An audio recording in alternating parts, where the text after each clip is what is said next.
Hello and welcome to today's video analysis and lesson on Renaissance art and architecture and how and why this period in human history is so important and how it changed both the art and the architecture that we look at. So we're going to look at a couple things here. How did painting change in the Renaissance? Who were the great artists in the Renaissance and what did we do? And what did they do and how did they change it? And what can we learn from that? So let's take a deep dive into this, shall we? So in a couple of our last videos, you'll see stuff like what does humanism mean, what the word Renaissance meant, when the Renaissance began, and of course, why did the Renaissance start in Italy? If you didn't get to see that yet, go back and watch our last video and come back and watch this then afterwards. Don't forget to subscribe because we're going to go through the whole course of the Renaissance, all the main artists, all the changes in architecture, why it's important and how it shaped the world around us today. And by looking at this, it will give you a greater understanding, hopefully. So in this video, what we're going to aim to look at is the changes in art, how you can contrast art in the medieval period to that from the Renaissance. You'll focus on changes in the themes, the materials and the people themselves in the artwork. And by the end of this, you should be able to describe these changes in the themes, the peoples, and the material used, and how the Renaissance really changed the face of art and was a huge departure from the medieval art before it. So your key words that you're looking at, same as always, you're looking at canvas, artistic theme, portrait, and egg tempera. So pause this video for a second and have a look at what you think is the better drawing, and why.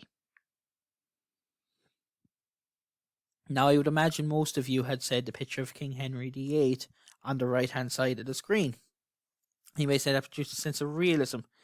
The depth, the perception, the colours used, everything about it is nearly superior. So, this is part of one of the main things in the differences between medieval art and Renaissance art. So, on the left-hand side here, we have a typical Middle Ages painting scene. That you have your human body. It's very simply drawn. It is two-dimensional. You have objects look like they're nearly floating rather than being observant of any type of laws of gravity. You have, as we said, everything's flat and dimensional. It's 2D. The size and perspective is off. There's no sense of depth either. None of the characters seem equal. They seem deformed in a way, off character and off model. Look at the trees. And there's almost no shading. Everything is the same depth of colour. So again, like 2D, we know it's a nighttime scene, but again, there's no shade, there's no shadow, there's no idea of what we would consider natural light. So, moving on, a lot of the themes in the medieval were again religious. You have the Bible, you have the saints, you have hell, you have God. And the Renaissance, it's still religious. That doesn't go away because we know the popes will be patrons. But you also have the realization that there was more to life before and after Christianity. That you have different leaders being painted, that people want to be immortalized, kings, queens, popes. Nature and the beauty of nature is seen, and also the value on the different Greek and Roman gods. And just speaking about everything you talked about there, perception, depth, lighting, shading, realism, everything is superior in the Renaissance painting on the right hand side. People themselves in the medieval, they're not emotionless. They're flat. They have blank faces. If you didn't colour their hair or give them a beard, you couldn't tell the difference. Whereas Renaissance, like the picture of King Henry VIII or the picture of Zeus we saw earlier, it was realistic and it was detailed. So in the Middle Ages, you have these colours, dark brown, grey, gold, muted colours. Egg yolk was mixed with egg tempera for the paints, and they dried quickly. So you didn't have time to work on it. Artists painted a lot of wood panels, so there wasn't a lot of time due to the quick drying and the nature of the wood that they could, edit or change mistakes. The Renaissance comes along with the invention of canvas. They're brighter colours, everything's more vibrant. Oils are mixed in with the colours as well so that they dry slowly, so that you could paint over them, that you could take your time if you made a mistake. And this led to the effect of more realistic paintings. Now, where we're going from here, over the next few minutes, we're going to look about the use of perspective in the Renaissance and how that changed from the Middle Ages. You're going to have a look at the architecture and have a look at the changes in sculptures themselves. So our keywords we're looking at again, we're looking at perspective, we're looking at two-dimensional, we're looking at 3D, and we're looking at frescoes. So hence, we have two versions of the crucifix. On your left, you have the 2D version of the crucifixion in the Middle Ages. There's no depth, no scale, everything's kind of off center. It's 2D. Whereas here, you have depth perception. You can see the height, it's scaled, and it's 3D. And when I talk about perspective, I'm talking about depth. Okay? So we're looking at the difference between the picture of the Middle Ages crucifixion on the left and the Trinity Masiccio from 1427 in the Renaissance on our right-hand side.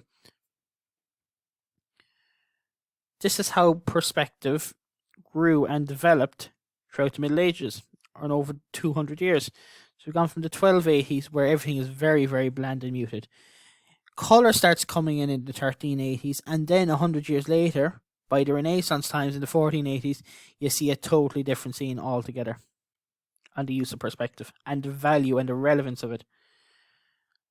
This picture on the right that we had earlier in the 1480s is the Betrothal of the Virgin from Raphael in 1504. Now, fresco. Many wall paintings were frescoes, and you'd see this at the time. A fresco is a wall painting done on wet plaster. Okay, so that hasn't changed. That was there since the times of the Roman and the Greeks. But it's the technique that they use, because they use different types of paint, because they had seen the value in it, it now changes. It now becomes more elaborate. So many Renaissance paintings were frescoes. Frescoes were used to decorate the walls and ceilings of churches and houses. Remember, this is pre-electricity, pre-light. So to brighten the place, they needed these frescoes. You also had paintings on canvas. So instead of painting on wooden boards, Renaissance artists started to use canvas to paint on. The paint dries more slowly on the canvas, so it was less likely to crack. Oil paint also becomes very important, because medieval painters mixed their colours with egg white, as we said. It dried quickly, so they had little time to get the effects they wanted. The Renaissance artists began to mix their paints using linseed oil. Oil plants dried more slowly and gave artists time to work in more detail. You had portraits becoming more popular, and you had sfumato. Okay, S-F-U-M-A-T-O, sfumato. Artists began to use this technique, and they used tiny brushstrokes to blend areas into one another. This meant that there were no hard outlines, and they used it to paint very realistic shadows and skin tones. Sfumato comes from the Italian word meaning smoke, so you've seen a slightly hazy, smoky effect. Thanks for watching. This is the latest in our series of videos, and we'll be back with another one very, very soon. Don't forget to subscribe so you won't miss it. Talk to you soon. Goodbye.